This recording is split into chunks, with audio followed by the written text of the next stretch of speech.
پھر ہم مقدسہ مریم کے کانٹیکس کو کمپیئر کریں گے زکریا کاہن کے ساتھ، کیونکہ وہ سچویشن ایک ہے دونوں کی. زکریا کاہن جو ہے وہ 12 آیت میں وہ سیم یہی پیغام ہے جو مقدس زکریا کاہن کو ملا ہے، اور مقدسہ مریم کو بھی 6 مہینے کے بعد وہی پیغام ملا ہے. سو ہم نے دیکھنا ہے کہ ان دونوں کی گھبراہٹ میں کیا فرق ہے. یہ دوسرا کانٹیکسٹ ہے میرا. اور جو تیسرا کانٹیکسٹ ہوگا وہ ہم اس بات کو نکھیڑ کر بتائیں گے کہ مقدسہ مریم کے گھبرانے کی کیا وجوہات تھیں. سو سب سے پہلے ہم بات کریں گے مقدسہ مریم کے اپنے ذاتی کانٹیکسٹ میں کہ مقدسہ مریم اگر آج کے دن کے لیے یا اسی مشن کے لیے مختص کی گئیں، ان کو مخصوص کیا گیا، ان کی ڈیڈیکیشن ہوئی، تو پھر وہ اس پیغام کو دیکھ کے یا سن کے کیوں گھبرائی ہیں. پچھلی دفعہ پچھلے پروگرامز میں ہم نے اس پہ بات کی تھی، جس میں فادر ایمینویل آسی بھی تھے. وہاں پر بھی ایک بات ہو رہی تھی کہ یہ ایک روایت تھی کہ جو یہودی فیملیز تھیں وہ اپنے گھروں میں کمواریوں کو جن کے لیے وہ سوچتے تھے وہ ان کو رکھتے تھے، مخصوص کر دیتے تھے کہ شاید یہ مسیح کے آنے کا سبب بن جائیں. تو اس طرح سے اگر ہم اس روایت کو تھوڑی دیر کے لیے کنسیڈر کر لیں، اور یہ خاص طور پہ پرانے عہد نامے میں سے یہ بات ہے، اگر ان کو کنسیڈر کر لیں تو اس کا مطلب یہ ہے کہ جو بھی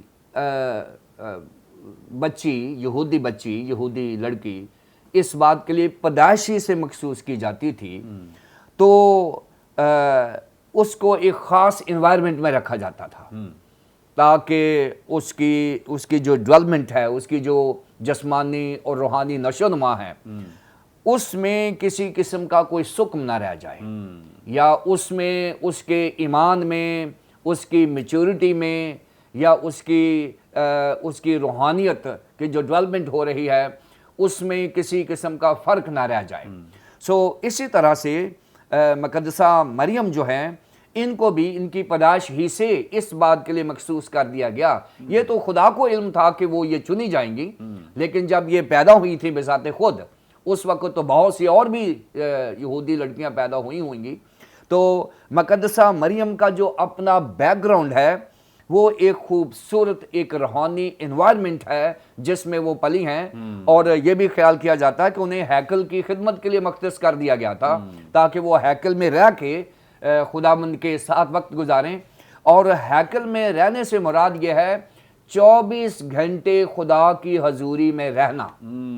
اور جب انسان 24 گھنٹے کسی کے ساتھ رہتا ہے تو اس کی پرسنالٹی میں اتنی میچورٹی آ جاتی ہے کہ وہ جیسے بائبل مقدس میں مقدس یعقوب کے خط میں لکھا ہے کہ کامل شخص وہ ہے جو باتوں میں بھی خطا نہ کرے. اور میں سمجھتا ہوں کہ مقدسہ مریم اس لیول پہ پہنچ گئی ہوئی ہیں کہ وہ باتوں میں بھی خطا کرنے سے گھبراتی ہیں. سو یہ ان کا ایک اپنا ذاتی کنٹیکسٹ ہے کہ جس میں وہ مخصوص کی گئیں ایک خدمت کے لیے. اور یہ ان کو ویسے تو علم نہیں تھا کہ میں اس لیول پہ پہنچ جاؤں گی اور خدا مجھے مخصوص کر لے گا اور خدا مجھے اس بات کے لیے چن لے گا. اور اگر آپ دیکھیں اگر 100 لوگوں میں سے یا 1000 لوگ سمجھ لیں، تھوڑے زیادہ نمبر کر لیں، اگر 1000 لوگوں میں سے آپ فرسٹ آ گئے ہیں تو یہ ایک عجوبے والی بات ہے. یا اگر بہت ساری کنواری لڑکیاں فرض کیا اس بات کے لیے منتظر ہیں کہ وہ مسیح کا وسیلہ بننا چاہ رہی ہیں، اور اس میں سے اگر کسی ایک خاتون کو، ایک لڑکی کو چن لیا جائے تو یہ تو گولڈ میڈل مل گیا نا. تو وہ ایک عجیب سی کیفیت اندر آ جاتی ہے. سو یہ مقدسہ مریم کی اپنی ذاتی پرسنالٹی ہے جو مزید ہم دیکھیں گے اگلے سوالات میں. سو وہ بہت میچور ہیں، اس معیار کو ٹچ کرتی ہیں جہاں وہ مخصوص کی جا سکتی ہیں. اب یہ میرے ناظرین کے لیے میں بات چاہوں گا،